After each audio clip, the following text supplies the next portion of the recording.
Assalamualaikum warahmatullahi wabarakatuh. Saudara-saudara para penonton channel Mas Mansur yang saya banggakan.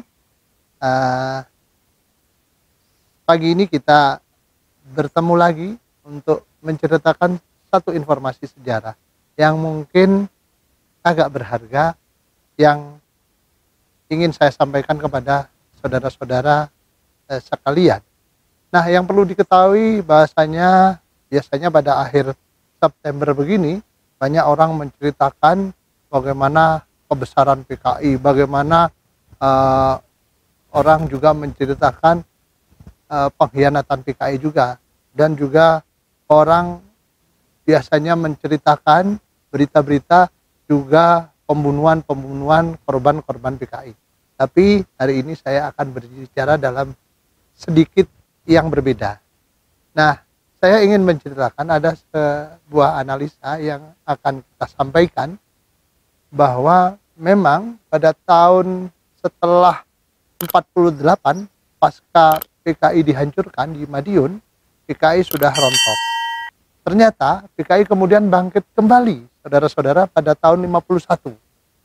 Dan dalam tahun 51 mereka merevitalisasi organisasinya, dan tahun 54 ternyata mereka kemudian membuat satu organisasi dengan pemimpin-pemimpinnya yang baru, terkenal dengan triumvirat PKI. Ada Aidit, Nyoto, dan Tukman.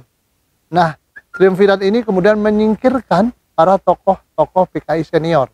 Ada Alimin yang mana merupakan pemimpin PKI pada tahun 20-an, dan juga ada Wikana, pemimpin PKI yang lebih senior tahun 45-an.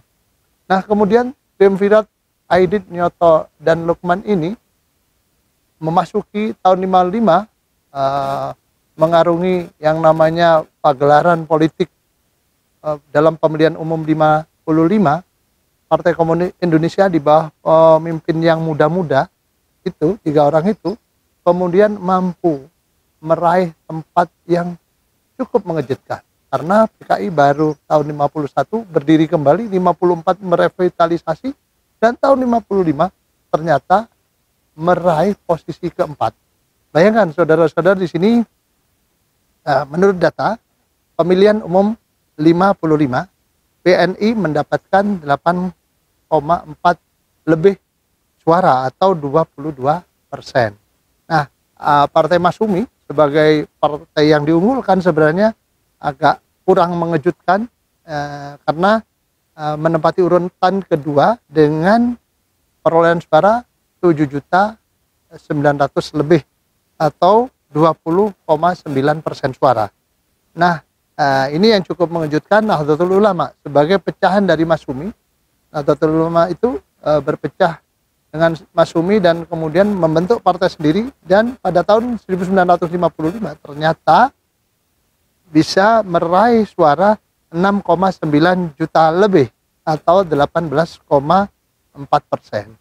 Dan ini kuda hitam yang mengejutkan saat itu adalah Partai Komunis Indonesia yang dipimpin triumvirat muda mereka itu menghasilkan suara 6,1 juta atau 6 juta 100-an lebih atau sekitar 16,4%. Nah, ini hal yang mengejutkan sebenarnya, meskipun Partai Komunis Indonesia saat itu masih menjadi pemenang keempat.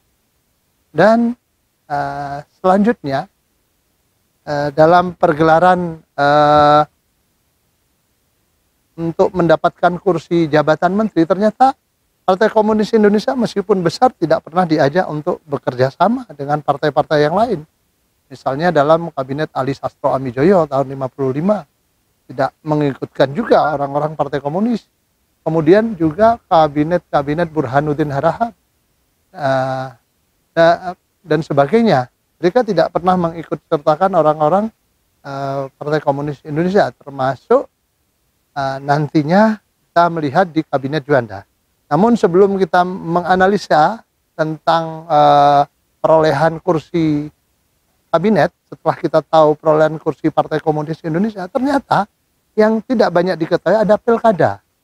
Kalau hari ini ke depan kita ada pilkada Desember 2020 tapi di sini ada pilkada akhir Juli 1957. Nah, ternyata PKI mampu keluar sebagai kuda hitam yang kemudian cukup menakutkan di sini. Partai Komunis Indonesia kemudian naik secara drastis, bahkan mengalahkan Partai Nasional Indonesia dalam pilkada akhir Juli 1947. Data yang kita dapatkan, PNI pada saat sebelumnya mampu meraih suara yang banyak, sekitar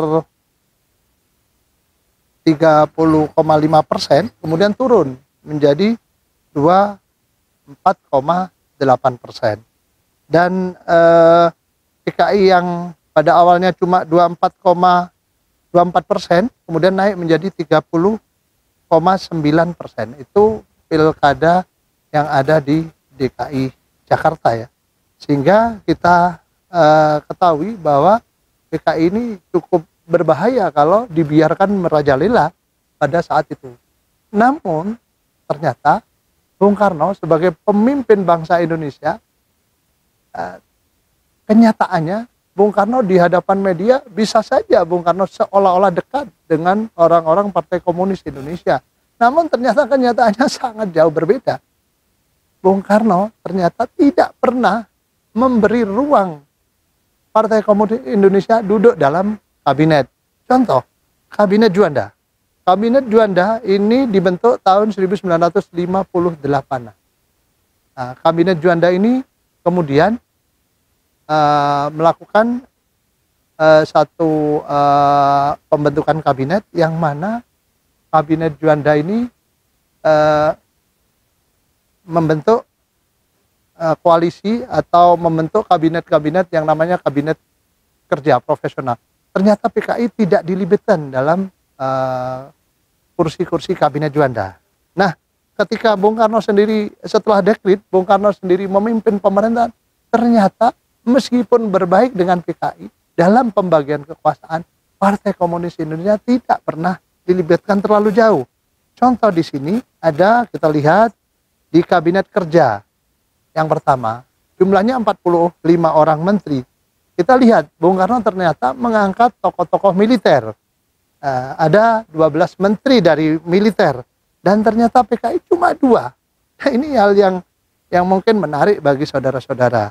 Dan kemudian juga ketika PKI seolah-olah mesra dengan Bung Karno, ternyata Bung Karno tidak pernah memberi ruang kepada mereka. Misalnya ada kabinet di Kora yang dikenal kabinet 100 menteri nantinya, itu sekitar tahun 64-66. Ini ternyata dari 107 menteri, militer dikasih 32 jabatan menteri. Sedangkan PKI sendiri cuma 3. 3 itu ada triumvirat mereka, Aidit, Lukman, dan Nyoto. Nah, ini merupakan hal yang agak berbeda dengan media mengatakan Bung Karno dekat dengan PKI. Ternyata PKI ini sering di PHP kalau zaman sekarang. Pemberi harapan palsu bagi PKI. Dan Bung Karno selalu membuat Partai Komunis Indonesia selalu dibonsai. Ketika ada PKI, Partai Komunis Indonesia, di sana juga ditempatkan saingan terberatnya, namanya Partai Murba, yang juga sama-sama beraliran komunis. Bahkan kursi-kursi Partai Murba di kabinet lebih banyak daripada kursi Partai Komunis Indonesia, meskipun jumlah suaranya di legislatif lebih sedikit. Ini merupakan manajemen ala Bung Karno. Bung Karno adalah seorang yang demokrat sejati. Bung Karno bisa berbaik dengan Partai Komunis Indonesia, tapi ternyata Partai Komunis Indonesia selalu diberi harapan palsu oleh Bung Karno. Jadi kepada para penonton yang saya banggakan hari ini sekedar pengetahuan yang baru yang patut kita mungkin bolak-balik dalam buku-buku sejarah, di mana tidak ada catatan bahwa PKI ternyata besar, Bung Karno dekat. Nah, itu hanyalah sebagai satu catatan di atas kertas. Namun dalam kenyataannya Partai Komunis Indonesia tidak pernah diberi ruang karena Bung Karno lebih suka membonsai Partai Komunis Indonesia. Ini menurut analisa kita sesuai dengan track record PKI dari tahun 45-48. Bung Karno adalah salah seorang pendiri bangsa yang tahu bagaimana kelompok-kelompok ini diberi ruang yang lebih baik atau kelompok ini dibonsai sehingga ia tetap kerdil dan tidak bisa berkuasa. Jadi tahun 57 ada pilkada, PKI sudah mulai memenangkan di DKI menjadi nomor 2 dan sebagainya. Namun Bung Karno kemudian tidak pernah memberi yang namanya pemilu karena dikhawatirkan PKI juga tumbuh berkembang. Menteri-menteri dari Partai Komunis Indonesia juga tidak pernah diberi ruang, bahkan minim sekali.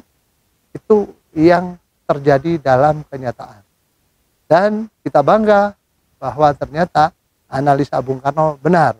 Bung Karno mengkerdilkan Partai Komunis Indonesia tidak dengan jalan kekerasan, tapi dengan jalan damai yang juga mampu melemahkan Partai Komunis Indonesia yang sedang giat-giatnya untuk menggandeng rakyat, untuk mengorganisir rakyat, untuk memberi provokasi terhadap rakyat. Itu yang mungkin bisa saya sampaikan dalam channel Mas Mansur hari ini, dan mudah-mudahan bisa menjadi informasi yang baik kepada saudara-saudara yang saya banggakan. Terima kasih. Wassalamualaikum warahmatullahi wabarakatuh. Salam juang merdeka.